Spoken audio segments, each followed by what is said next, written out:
Kay may buntag sa matag usa, kalipay namo nga kita tanan makatagamtam sa kaayo sa Dios sa atoa nga kinabuhi. Salamat niini nga kabuntagon kung naa kay dalunggan, paminaw lang sa pulong sa Dios unsay mga butang maayo nga imong naangkunan gikan sa Ginoo.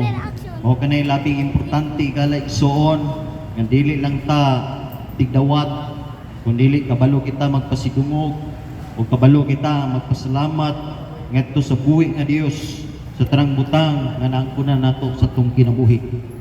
Ang atong kinabuhi, ang atong kusog, ang tanang butang nga naa nato gikan kana sa Dios. O karong kabutagon maiwali ang pulong sa Dios ilabi na sa kaluwasan sa atong mga kalag. Importante kini nga maangkunan nato igala igsoon kay tungod dili kita magperminti aning kinabuhia. In James chapter 4 verse 14, ingon ang pulong sa Dios ang kinabuhi sa tao sama sa gabon nga makita sa makadyot ug unya mahanaw. Matag usa kanato igala igsoon maiwali ang pulong sa Dios nining ang kabutagon nga kung ugaling moabot nimo ang gitawag kamatayon, makasigurado ba ka nga mopauli ka sa sabakan sa Ginoo o kung dili kinahanglan nimo kini nga mensahe. Salamat ta nga bilang pastor o bilang magwawali maiwali lang nato ang pulong sa Dios sa tagstagsa nato nga kasing-kasing kay ang Dios nagapanuktok ngadto sa atong mga tagkasing-kasing nga kung katong mudawat ngadto kaniya iya sa Ginoo.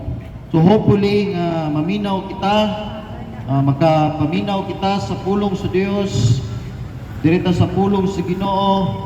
Acts chapter 4 and verse 12. Mahitungod kini sa kaluwasan, importante nga mangkunan nimo.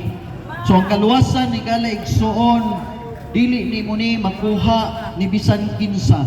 Ingon ang Bible in Acts chapter 4 verse 12, neither is there salvation in any other.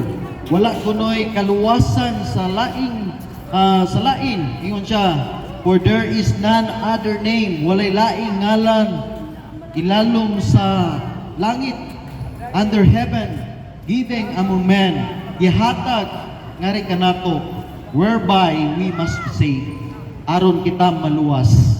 Ug salamat ta kana ngalan ug mao kana si Ginoong Hesukristo. Wala tay laing wali diri nga dapit dili among relihiyon, dili ang amo ang kaugalingon, kundi ang Ginoong Hesukristo nga atong manluluwas sa ato nga kinabuhi. Tigala igsoon nganong importante nato kining kaluwasan tungod kay makasala kita. Tanan kita tanan makasala, mapakyas, masipyat atubangan sa Dios. Romans chapter 3 verse 23, nakasala ang tanan o nahilayo sa himaya sa Ginoo. Kita sa atong kaugalingon, nahilayo kita sa himaya sa Dios tungod sa atong mga sala, kalapasan. Dagantang mga sala, dagantang mga kasaypanan sa ato nga kinabuhi. Makasala kita sa pulong, sa buhat, sa hunahuna, sa makita. Matag-usa ka nato atubangan sa Dios, makasala higala igsoon. Unta aminado ka, aminado ang matag-usa ka nato kay ikaw diay nay kasaypanan atubangan sa Ginoo. Mao kini ang panahon nga makita nimo imong kaugalingon nga dili dita angayan, dili dita takos atubangan sa Dios kay tungod usa kita nga makasala. Pero higala igsoon nga bisan makasala kita, ang Dios nahigugma kanato. Ingon ang Bible sa Romans chapter 5 in verse 8, atong pagabasahon ingon siya dira, but God commended His love toward us, in that while we were yet sinners, Christ died for us. Disyunan kana gipakita sa Dios ang iyang gugma ngari kanato nga bisan makasala kita, ang Ginoong Hesukristo namatay alang kanato. Igala igsoon nganuman nga namatay si Kristo ang katayuan higala igsoon para ikaw ug ako luwason. Salamat nga sa imong kaugalingon nakita nimo nga ikaw di ay makasala tubangan sa Dios ug ikaw ang giluwas sa Ginoo. So nga naman kinahanglan nato ang kaluwasan unang-una kay tungod makasala kita. Ikaduha nganong kinahanglan nato ang kaluwasan di moabot nato ang gitawag kamatayon higala igsoon. Dili kita magperminti aning kalibutana. Atong niaging simana ang akong among lulo namatay 89 ang edad. So dili kita mulungtad kung pila imong pangidaron karon, kung ibutang nato og 90, 80, pila naman lay nabilin kung una-una nimo. Unta pamalandungan nimo nga dili kita magperminti aning kalibutana. Apan salamat nga adunay Dios nga nagpreparar ka nato nga puloy-anan dito sa langit nga pwede kang mupuyo dito. Pwede kang mupuyo dito nga wala kinipili bisag unsa imong denominasyon, bisag unsa ang imong reliyon, bisag unsa imong gibarugan. Basta kung tuhuan nimo si Kristo, dawaton nimo si Kristo, ingon nga personal o bugtong manluluwas, pwede kang maluwas igsoon. Ingon ang pulong sa Dios, John 3:16, ang paagi sa kaluwasan nga ikaw motuo kang Ginoong Kristo. Ingon ang Bible, for God so loved the world that He gave His only begotten Son, that whosoever believeth in Him should not perish, but have everlasting life. Sa Bisaya, kay gigugma pag-ayo sa Dios ang kalibutan, ug tungod niini gihatag niya iyang bugtong anak, aron si bisan kinsa, wala kinipili igala igsoon bisan kinsa.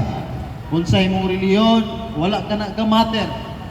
Bisan kinsa ka nga tawo, tanang tawo nga motuo kang Ginoong Kristo as their personal Savior ug manuluwas sa ilang kinabuhi, pwede kang maluwas. Ingon siya, should not perish, dili ka malaglag, but have everlasting life. Makabaton kag kinabuhing walay katapusan. Higala igsoon kining kinabuhi matapos ni. But sa pikas kinabuhi ang atong mga kalag moatubang kini sa Dios. In Hebrews chapter 9 verse 27, it is appointed unto man once to die, and after this the judgment. Kung pasabot, adunay hukom. Human mamatay ang tao, adunay hukom. Tagsa-tagsa kita, muatubang sa Ginoo, higala igsoon. Pero at sigurado, kita nakaplagang makasala atubangan sa Dios. Kita dili perpekto atubangan sa Ginoo. Siguro na ay perpekto ngalan ra, o dili kinaiya, dili kinabuhi. But higala igsoon, dapat aminado kita nga makasala kita atubangan sa Dios. O kabalo kita maginulsol sa atong kaugalingong mga sala nga tuhuan nato si Kristo as our personal Savior nga wala na laing makaluwas nila.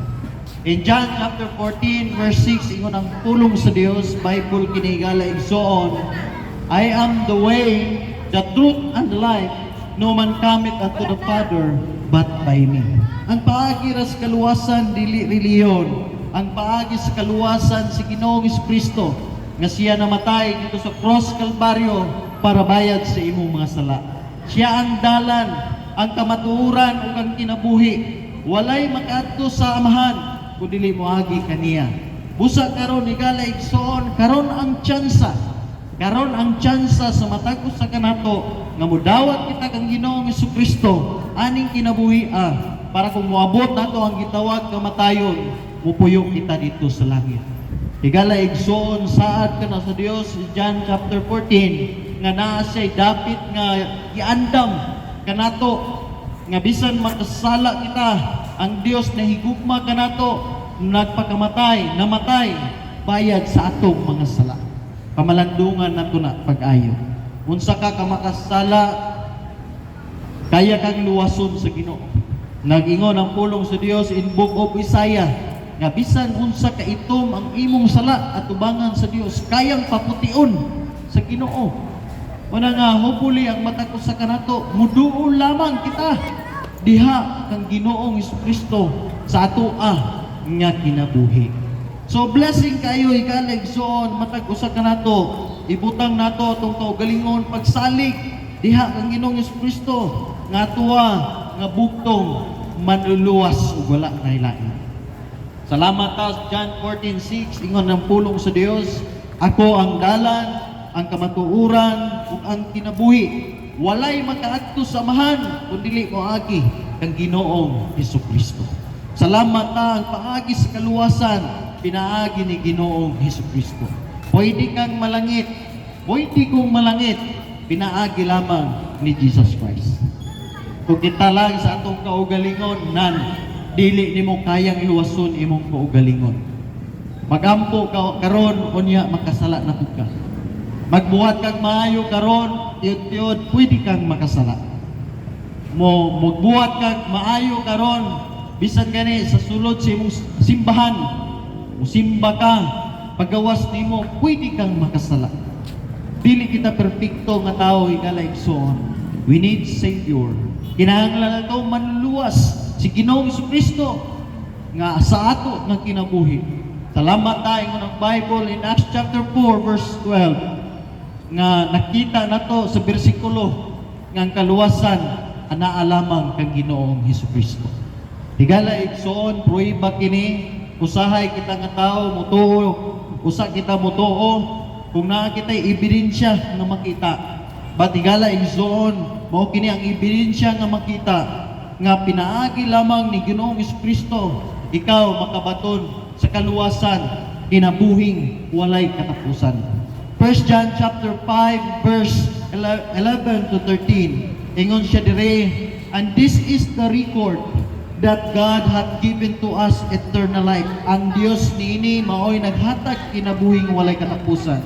And this life is in His Son. Kabalo mo ang kaning kinabuhing walay katapusan, naa siyang bugtong anak. In verse 12 ingon siya, he that hath the Son hath life. Ang nakaangkon kang Ginoong Hesukristo makabaton sa maong kinabuhi. And he that hath not the Son of God hath not life. Ingon siya, kung ikaw dili mo dawat kang Ginoong Hesukristo, dili nimo tuhuan sa Ginoong Hesukristo sa imong kinabuhi, ikala igsoon, dili ka makabaton sa maong kinabuhing walay katapusan. In verse 13, kung ikaw mo dawat mo tuo kang Kristo as your personal Savior, ingon ang pulong sa Dios, these things have I written unto you, gisulat kini sa pulong sa Dios, that believe on the name of the Son of God, mutuo lamang ka kang Ginoong Kristo nga anak sa Dios, that ye may know na kay mahibawan that ye have eternal life. Nakabaton ka kinabuhing walay katapusan, and that ye may believe on the name of the Son of God. Wala kay laing tuhuan si Ginoong Kristo sa imuhang kinabuhi. But thank the Lord for that nga ang kaluwasan pinaagi ni Ginoong Kristo. Salamat ta sa dakong kaluwasan nga gihatag sa Dios sa ato ang kinabuhi. Matag usa ka nato, ikaw ug ako, pwede kang makaangkon sa kaluwasan. Karon dili ugma, dili unya, ingon ang pulong sa Dios in the book of 1 Corinthians chapter 6, di ko masayop. 2 Corinthians chapter 6 atong basahon. Diri ingon ang pulong sa Dios 6 chapter verse 2. Ingon ang pulong sa Dios diri verse 2, and he saith, I have heard thee in the time accepted, and in the day of salvation have I succored thee. No, sa adlaw sa kaluwasan gitabangan ko kamo. Behold, now is the accepted time. Karon ang pagdawat nga tagna. Behold, now is the day of salvation. Karon ang adlaw sa kaluwasan. Dili unya, dili ugma, karon ang adlaw sa kaluwasan. Salamat nga mangkunan nato ang kaluwasan karon. Dili ugma, dili unya. Salamat ang kaluwasan pinaagi lamang ni Ginoong Kristo, ingon nga ato nga personal ug bugtong manluluwas. Dili sa atong reliyon, dili sa ato ang kaugalingon, dili ni bisan kinsa, kundi sa ngalan ni Ginoong Kristo in Acts chapter 4 verse 12.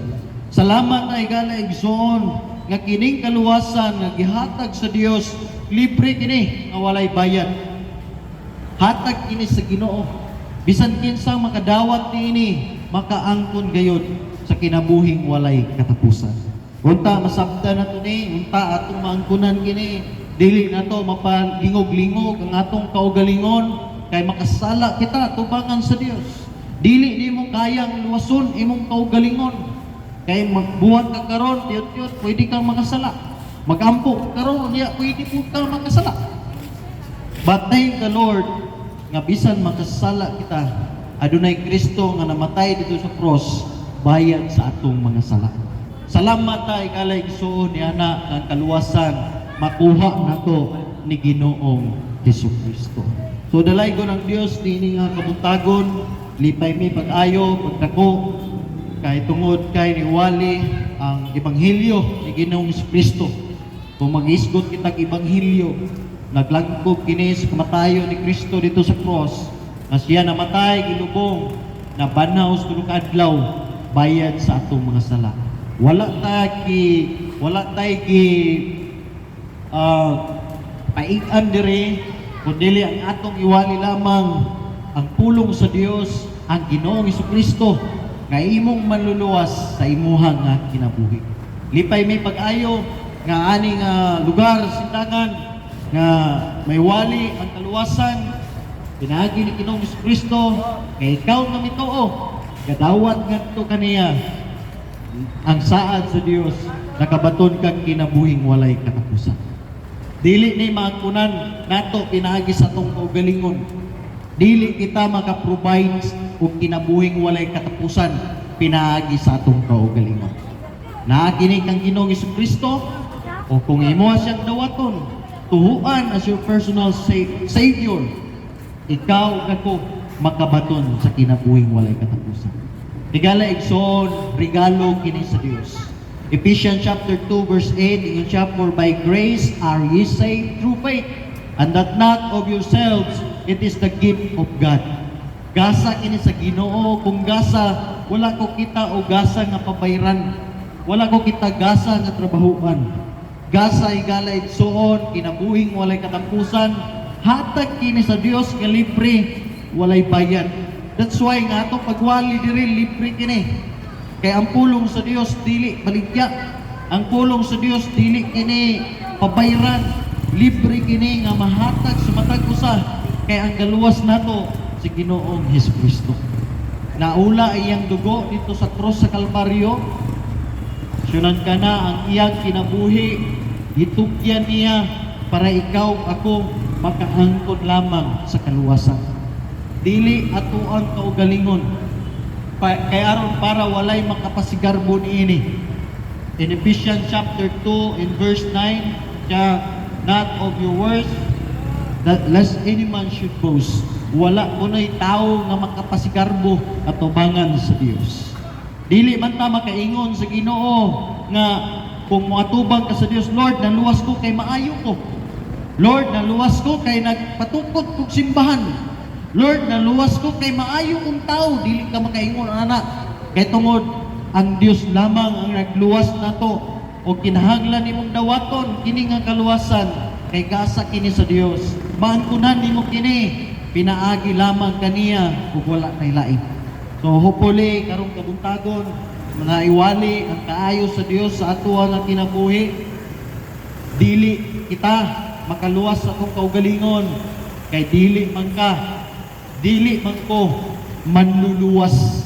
O salamat nga aduna lamang kitay usa ka manluluwas mao si Ginoong Jesucristo nga atong giwali ani nga dapit ug wala nay lain. Dawaton nimo siya, tuhuan nimo siya nga imuha nga personal ug bugtong manluluwas igso. Salamat ta sa kaluwasan na iwali ani nga dapit. Karong kabuntagon magampo kita. Kung ikaw gusto mong dawat mo tuo kang Kristo as your personal nga manluluwas, sunda kini sa imuha nga personal nga kinabuhi, personal nga pag-ampo, pagduol sa Ginoo. Sunda kini ingani ang pagdawat sa Ginoo. Ginoong Jesucristo, pasayloa ako sa akong mga sala. Ako kang tuhuan, ako kang dawaton, ingon nga personal ug buktong manluluwas. Wala na'y makaluwas kanako. Tabangi ko Ginoo, luwasa ako sa silot sa impyerno. Kay tungod angayan ako nga maimpyerno tungod kay makasala ako.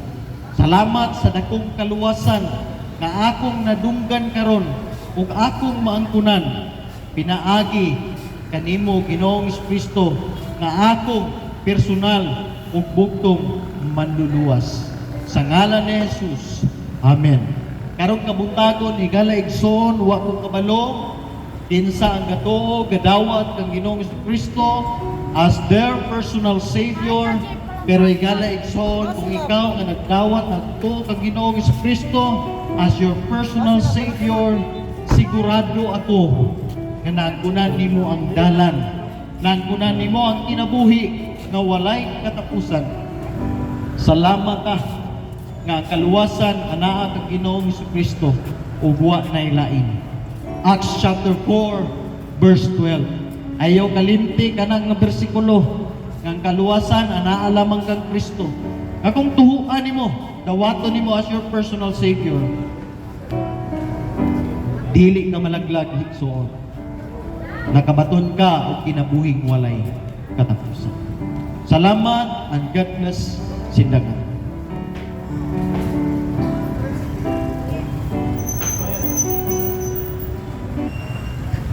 So mao ka to ang mensahe mga kaigsuonan para sa tong pasatagsa ka mga kalag higala igsuon. I hope nga naami na pugas no nga maayong ulong gikan sa tong labaw nga maggahom para ka natong tanan para sa tong tagsa-tagsa ka mga kaluwasan.